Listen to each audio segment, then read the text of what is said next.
Hey, ladies, what's happening? Welcome to So Here's the Thing. I am your host, Kimberly Smith Tiller, the Purpose Catalyst, and I help women discover their purpose, transform pain to power, and activate their zone of genius so that they can create multiple streams of income. And as usual, I have my booze with me, Mrs. Nikita Jervy, the Peace Princess. What up? And Revy Rev herself, Mrs. Teray D. Peoples. Shout Hello. out to homies. Hey, hey. So listen, if you read the post from today, as we I guess StreamYard kind of posted is like, hey, they're going live. We are talking about, it seems like it's a dirty word, right? Sacrifice. It's an ugly, dirty word. People don't like to do it, much less say it, or we say it very lightly. But the conversation that we are going to have tonight should help you lean into sacrifice even the more. And we're going to talk about it from a couple of different perspectives: the pain, the power, and the promotion of sacrifice. Because there's different perspectives and aspects of sacrifice. So we want to make sure we cover them all. So Merriam-Webster has a lot of definitions, and I didn't want to talk about the ones about killing animals. So we're going to go with the one that's necessary for us tonight.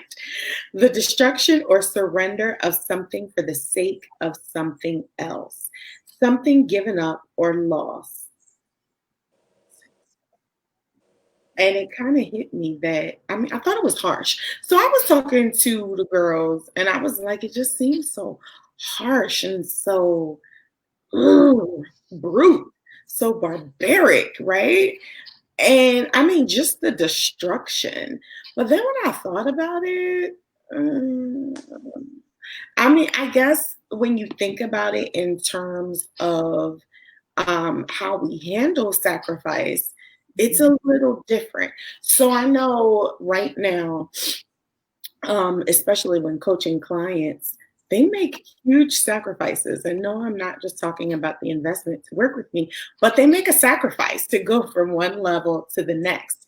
Their sacrifice is I'm abandoning the mindset and the practices that I knew before in my business, and I am deconstructing, destructing, or kind of really demolition to everything that I knew that was not working in my business, to reconstruct things that will work, new ideas, new philosophies, new ways of doing things, so new behaviors, and then new goals, or establishing goals where there weren't any before. Mm-hmm. So that part of surrender, and I've always wondered why sometimes it's a little difficult for them to let go of this, even when there's no track record of it working. Mm. So you have this principle, you have this mindset, you have this behavior, and there's no track record of it working. You cannot attest to anything about it actually um, being successful. Like there's no breadcrumbs of success in the former, right?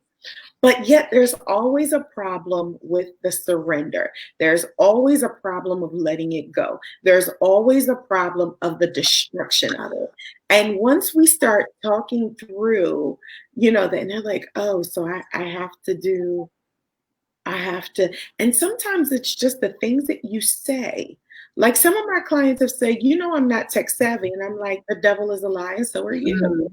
Like you're not tech savvy because you say you're not tech savvy because you won't take the time to learn the technology to be successful, because the technology is what gets you out of the hustle, right? Right.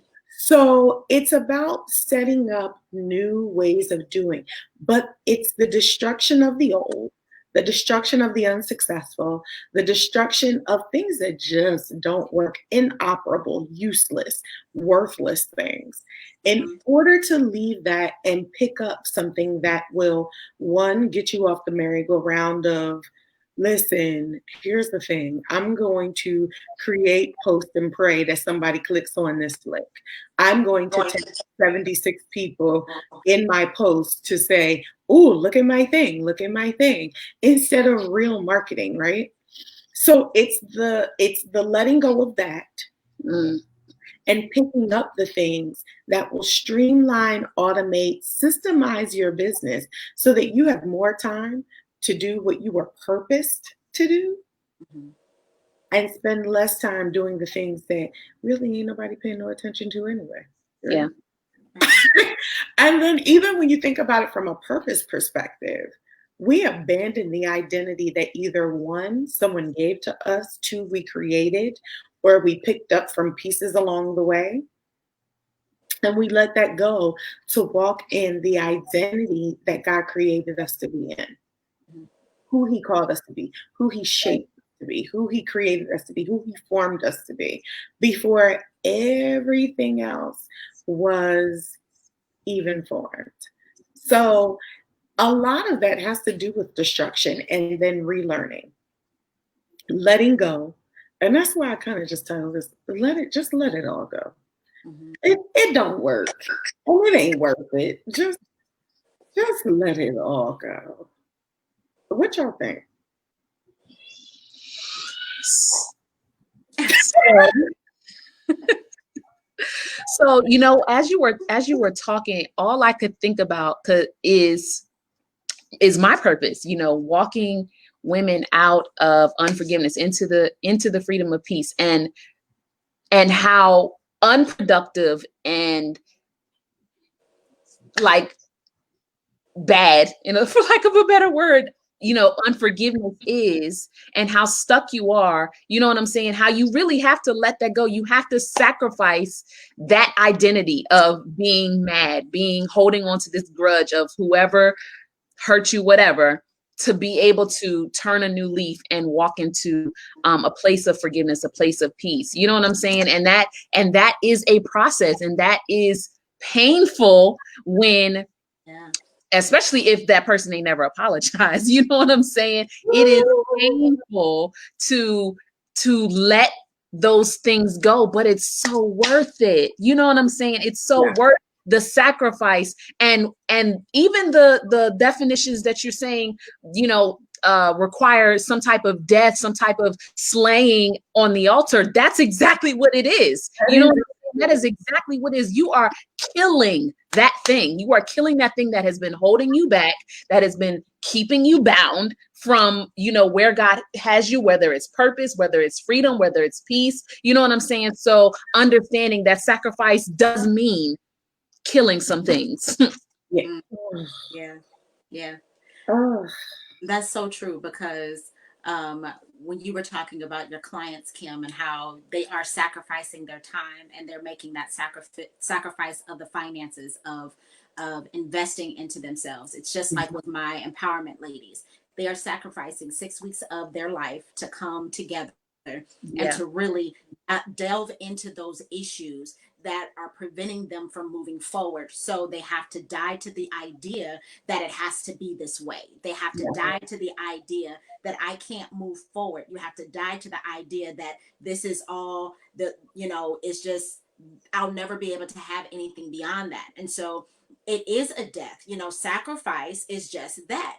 Anytime that the Lord says, present a sacrifice, we're presenting a sacrifice, the Bible, majority of the time, it's referring to the killing of some type of animal, something physical that has to die in Yeah. order for us to step over into that new. So we can't talk about sacrifice without talking about death. And the Bible says that we are to die to ourselves daily. So when we're doing that, we are dying to our flesh. We are laying down what it is that we try to hold on to so bad, or what yeah. makes us comfortable or what makes us feel safe. And but that's walking by faith. It's uncertain. We don't know. We don't have all of the answers, but we have to trust that the one that we are serving has all of those answers. Yeah. So um it is that death that we have to talk about. Sacrifice is just that. It is dying to something, and you have to be okay with that part of it. If Yeah. you're not, it's not so much, it's not sacrifice Mm-mm. at all. It's kind of not. At It's, all. Right. it's kind of not. Yeah. It's if it comes with any level of okay, I'll let it go. Right. Yes. You know, it's like, oh, it's just a decision, but it's a painful thing. Hmm. Like I've never seen destruction not, you have to grieve through that. Sacrifice reminds me, and I guess this is the pain of sacrifice. Sacrifice reminds me that there is a little bit of grieving that comes from that as well. Grieving of what you thought was best, grieving of what you've been doing or the time spent doing the wrong thing, Mm. or grieving something you thought was good for you and it's not. Even when you sacrifice locations and you are uprooting, Mm-hmm. places and things, and going to new, there is a piece of, whoo, did I do the right thing? Yeah. Like, and I wonder, um, what that looks like if we were just, because even in radical obedience, right? You still have to sacrifice. Even Absolutely. when God says, make that move, and you're like, okay, Mm-hmm. God. There's still a sacrifice. And it really is the sacrifice of your comfort zone. Mm-hmm. The sacrifice of everything comfortable comes into question. Who I'm around, who I like to be around, Mm-hmm. who I've connected myself to, the places I've connected myself to.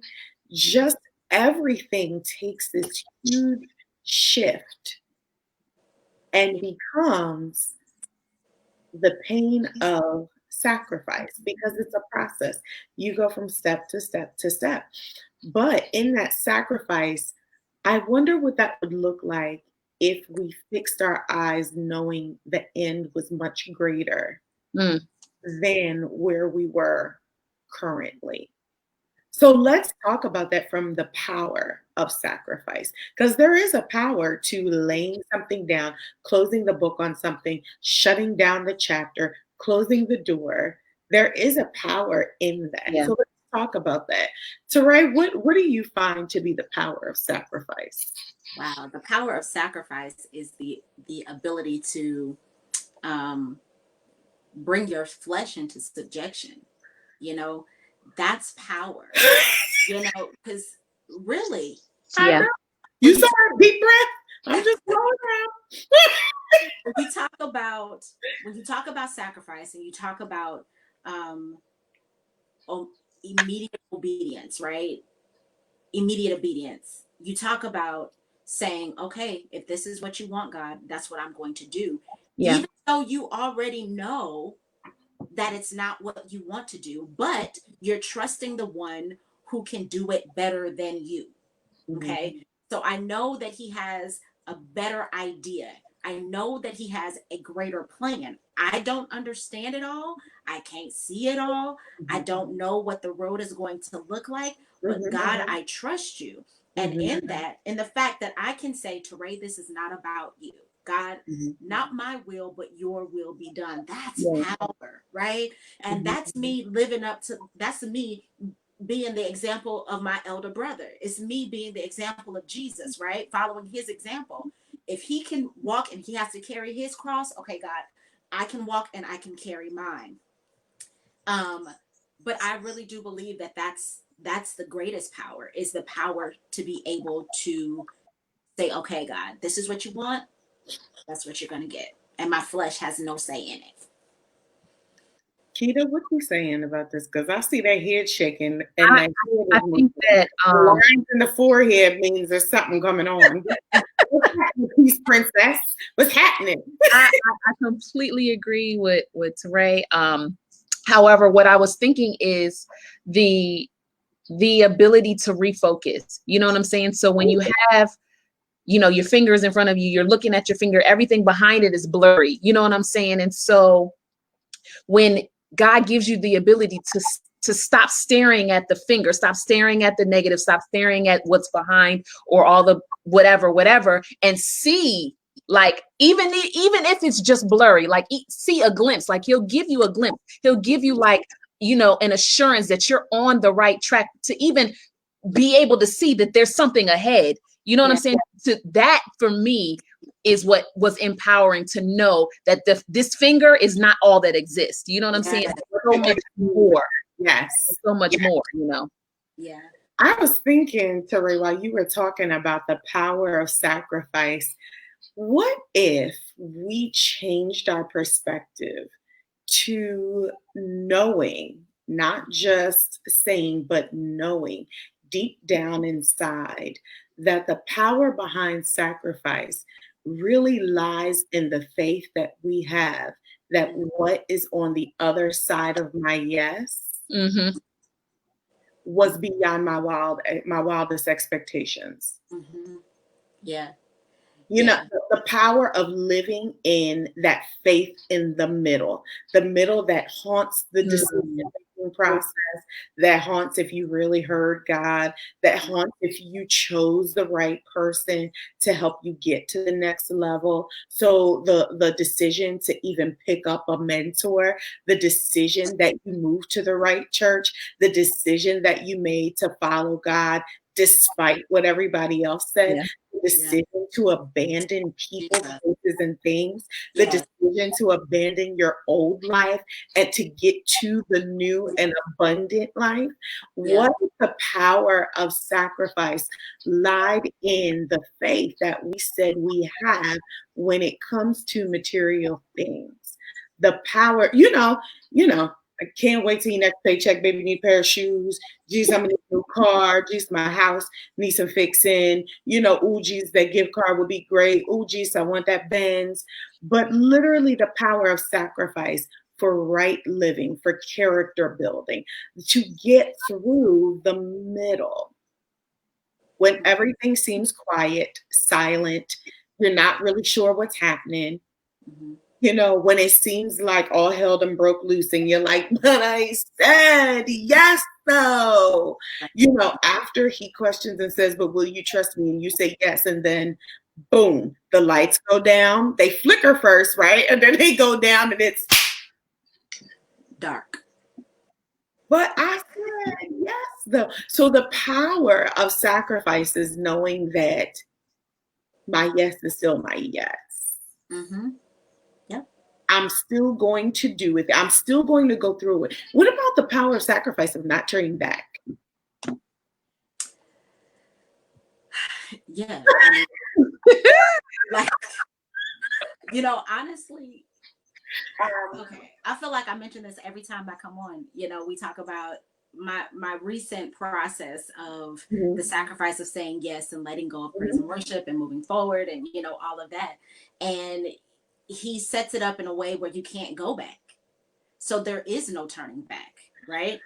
And I want to get this thought out before I forget it. You were talking about you know, the promise being greater on the other side of your yes, right? And I just keep, every so often the Lord reminds me of the birthing process. And God has blessed my husband and I with 4 children, and I've had 2 natural deliveries and I've had 2 cesareans, and the results at the end of them were the same.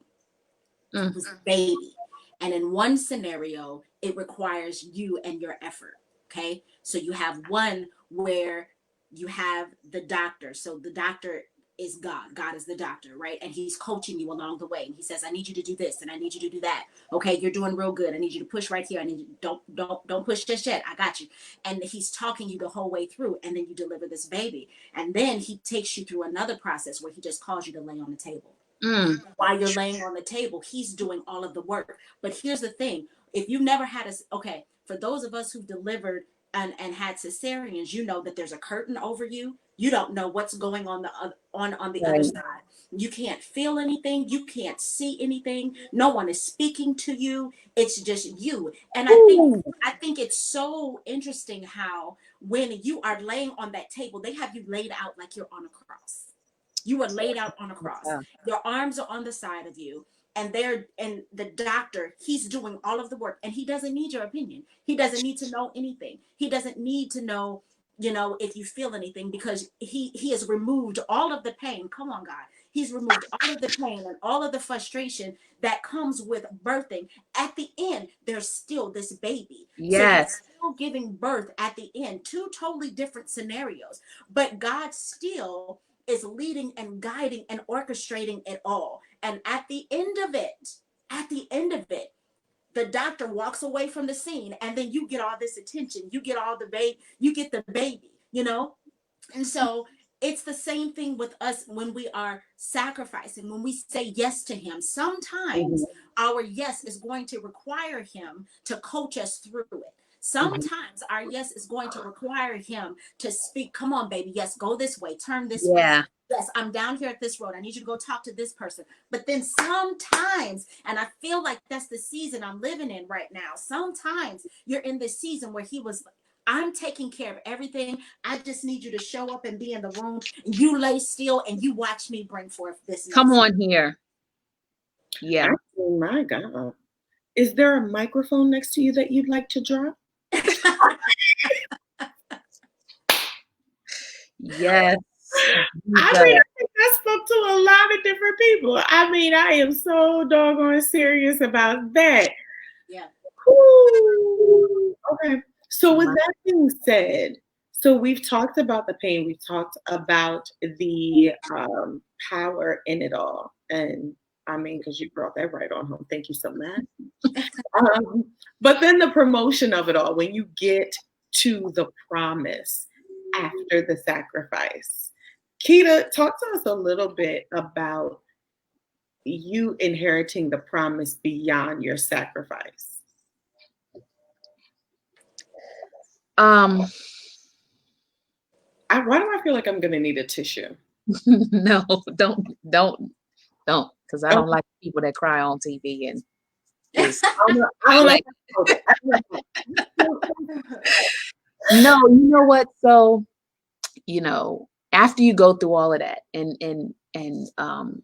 Pastor Tere's example is perfect because through both situations, there's a lot of pain. And even afterwards, as you hold that baby, there's the pain of what happened beforehand, either pushing or being cut, there's that pain, the residual pain, even as you hold this gift, the promise, there is that residual pain that you have to overcome. And so saying yes doesn't mean that there won't be pain. You know what I'm saying? Doesn't mean that there won't be, struggle or whatever, but the result, that baby, that promise, that purpose is so worth it. So I believe that,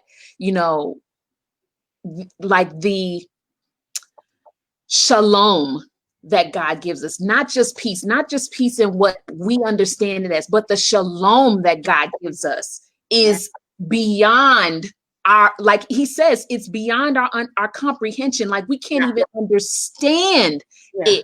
We can't even understand it to even put like pieces is like a children's like Barney style word to explain shalom. You know what I'm saying? So to feel his presence after our yes, in the midst of overcoming the pain and the sacrifice and all of that, it's like, good God, you know what? I'll do it again. I'll do it again, Lord. You know what I'm saying?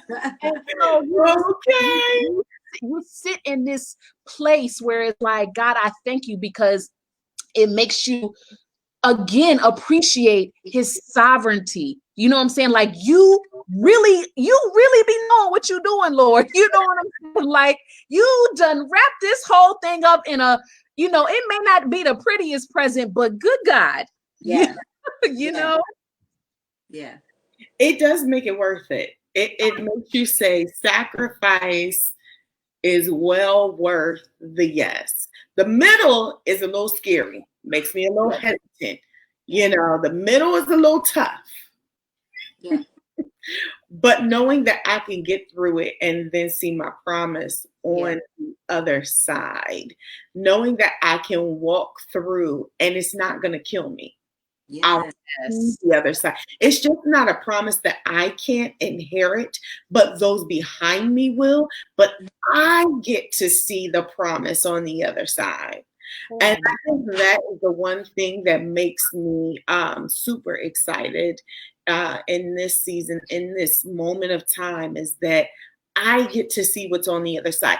Everything that was promised to me, everything that they prophesied to me, every time somebody spoke over my life, every time glory, that student loan debt, that promise on the other side of that thing, the manifestation of that part is the part that we have to focus on, the fact that there is a promise. There is a promotion waiting for us as we diligently move from the pain to the power to the promotion of it all. Because even in childbirth, you'll go from, I mean, not me, because that's not my testimony and I didn't want it to be. Praise be the Lord for y'all. But even in childbirth, you go from, oh, I'm a mama one to, oh, I'm a mama two, okay, and still hitting, or oh, I'm a mama three and still kicking it. I still got it. And let's not talk about the snatchback of it all. You still like, again, not my testimony, but for those of you who got it. So with that being said, there is a promise. There's a promise for us, and it's the diligent walking through it, the steps. That even when we sitting on the mountaintop and everything is just so, like yes, and then we hit that valley with a thud. Yeah. But we still have that promotion that we can count on as we walk diligently towards it. It's one of those things where you, as Nikita said, refocus and you recenter. And even if it means that you have to sacrifice the things that seem to be so dear to you in that former space, that they no longer are, because in promotion, there's greater, there's more of, there's even the more. And so I think sacrifice, even though it can be looked at as one of the most hardest tasks, because it does mean destruction, death of some things, it still means we still get to go through promotion. The sacrifice is not going to kill us. Yeah. I mean, not our flesh, but it is a death to some of our mindsets. It's a death to some of the things that we need to let go of. And truth be told, we may not be able to do it on our own unless we hit that moment of sacrifice, whether we decide on it or whether it is thrust upon you. Yeah.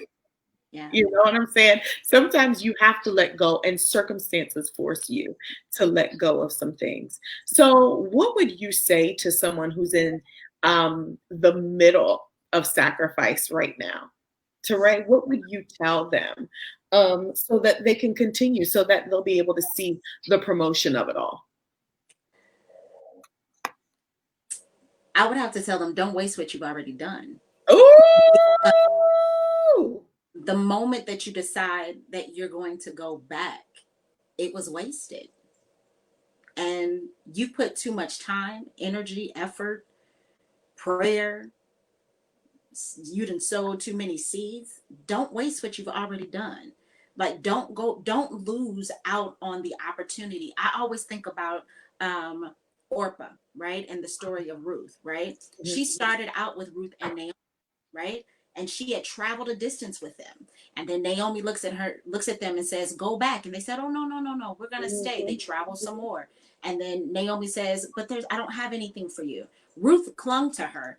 Orpah said, you know what? I'm going back. Why waste all that time? You just wasted all that time. You wasted all the time. Why waste what you've already done? On the other side of the yes is something I've never experienced before. I already know what's back here, and I wasn't too happy back there. So there's no reason for me to go backwards. If for any other reason, but for curiosity's sake, I'm going to keep going forward. You know? see what's on the other side of this thing. So don't waste the time. Don't waste what you've already done by deciding to go back to just doing what you were doing before. It's not worth it. It's worth making mistakes getting to the other side as opposed to going back. It's no longer a mistake. Now it's a habit. It's a lifestyle. It's what you do, you know? So we don't want to be associated with that. We want to go forward. If I mess up, God is there. He's going to lead me to my promised land. He's faithful like that. Yes, he is. Yeah. Keita, what would you tell someone about what that, because when we're in pain, pain seems like it lasts forever. But the truth is, Put this thing up for me because I'm taking notes over. You just, alley-ooped it. Come on. Bring it.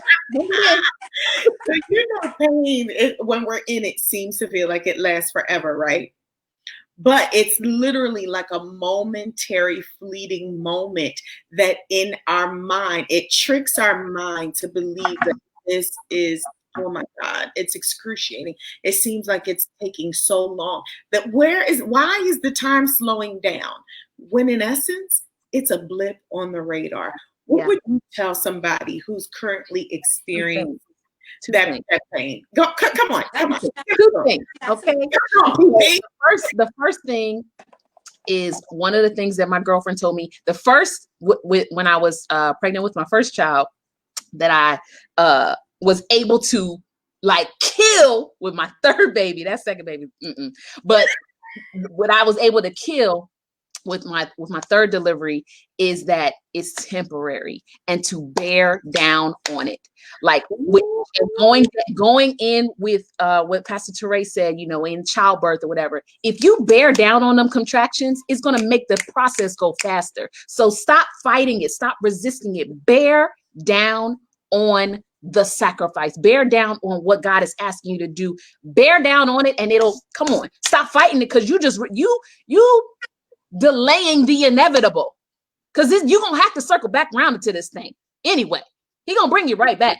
So you might as well just bear down on it, obey God, and move forward. You know what I'm saying? So that's number one. Number two, sacrifice is a challenge to your faith.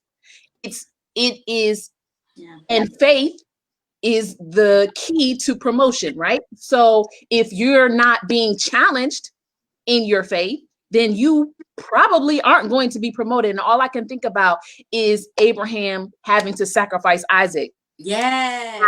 God challenged this man to give not his only son, but the promised son, the promised one.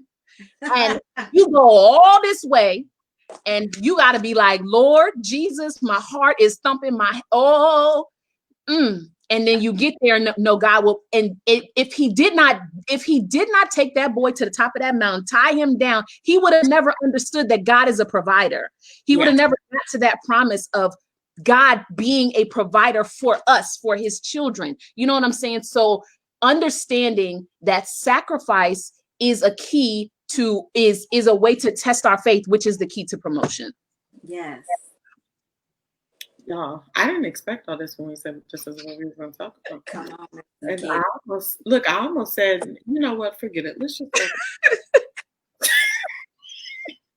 we ain't got to talk about this. So let's talk about, this is going to be like the last thing.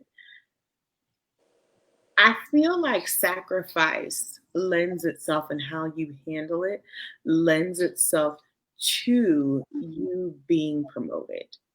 Meaning you can thwart the process and stay where you are, or go back. Like I remember the process that I went through to even even get to embracing my purpose.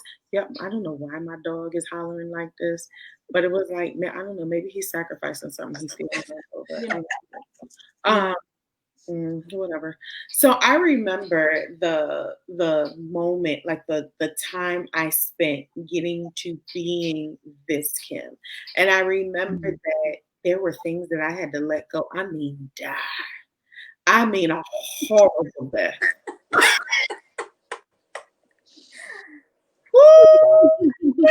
serious. I mean, okay, look, so I'm gonna tell a story, right?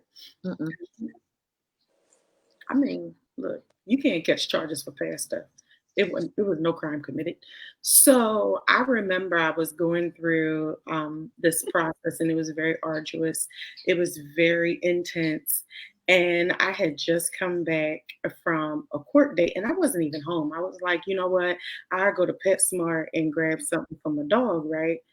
And I was already like, I felt it, but I'm trying to go through the process, right?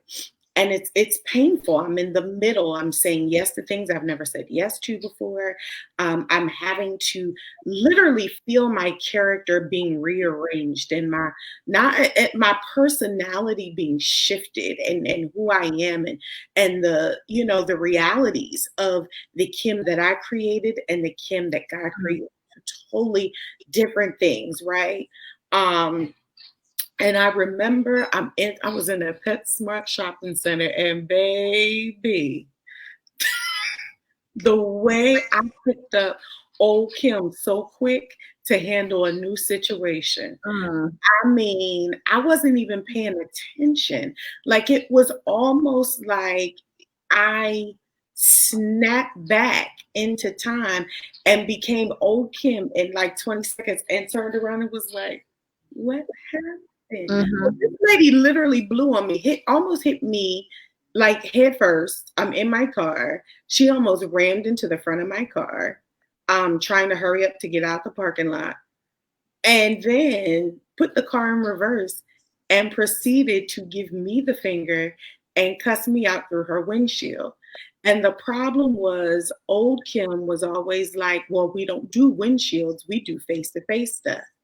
And before I knew it, my car was in park. I was out of my car, and I was at this lady's window about to punch it in. And I remember, like, fist back and everything. And I don't know what shook me, but I just remember it was almost like I woke up out of a slumber, right? And was like, what in the world? I was like, child, you already got hurt. If you don't get your hind parts in this car. And I got in my car, and the lady was on her phone dialing, like at the moment, and I can only assume that she was dialing 911, like this, crazy girl is, at the window of my car, and I'm sure she probably wasn't going to say, all I did was give her the finger and, attempt to cuss her out behind my windshield. But it triggered old Kim. Here's the thing. Don't pick up your old self for this sacrifice. You're going to need to walk this thing all the way through and let go all of that. And I noticed that there were times in process that I would always think, see, I wouldn't have done this like a couple of months ago. I'd have just scratched you. But here's the thing. When things die, sometimes you got to let the memories be where they are. Dead, bury the dead. That's the dead Kim. That's the old Kim. Don't nobody ever need to resurrect her. Okay. So I need you all to think about that from the perspective of, don't resurrect the old, the former, the latter part of what you let go of, what you died to, what you deconstructed in order to deal with the new thing. It will not work. It would be like you wearing a high heel in the new Nikes. It just don't match. It just don't match. And then there you are looking crazy out in these streets. Because why? Because you thought this old person that you supposedly died to was the best thing for you, and it's really not. Yeah. Really not. Sacrifice always looks better when you look back and you're like, oof, that was tough, but I made it through. Yeah. That was a little uncomfortable. So if you sacrifice your comfort zone, just that comfort zone, where really nothing is happening anyway. You're not going to see the supernatural in your comfort zone. You're not going to see the miraculous in your comfort zone. You're not going to see the bank you want to make in your comfort zone. You have to step out of the comfort zone to become this new and improved person, the person that you're supposed to be, the level that you're supposed to be on, so that you can move and flow the way you need to in the time that you're supposed to move in it. Because I'm trying to tell you, you pick up that old stuff and you revert back in time, and then you miss what you were supposed to have. Don't miss promotion because you think the past is so great. Yeah. Yeah. All right, Keita, where can they find you? I know, and Keita posted her quiz tonight, y'all. She posted a quiz in the comments, boo. They can find me at Keita's Peace everywhere. Keita'sPeace.com, Facebook/Keita's Peace, Instagram/Keita's Peace, and my is like Kimberly said, is in the comments. So take it to find out if you have really forgiven or if you just faking. Boom. Take it. Get in on it. All right, Teray, where can they find you? You can find me on Facebook at Teray D Peoples, Instagram at Teray D Peoples, on YouTube at Teray D Peoples. You can also find me at therosehouseinc.org. That's my nonprofit, The Rose House, where we encourage, empower, and prepare single mothers for life self-sustainability through mentorship and teaching. We are here to change a generation, one family at a time. Yes. Raising funds to purchase a temporary housing facility so we can provide housing for some of our program participants. If you want to partner with the Rose House, you can do so via Cash App at $the Rose House or paypal.me/The Rose House Inc.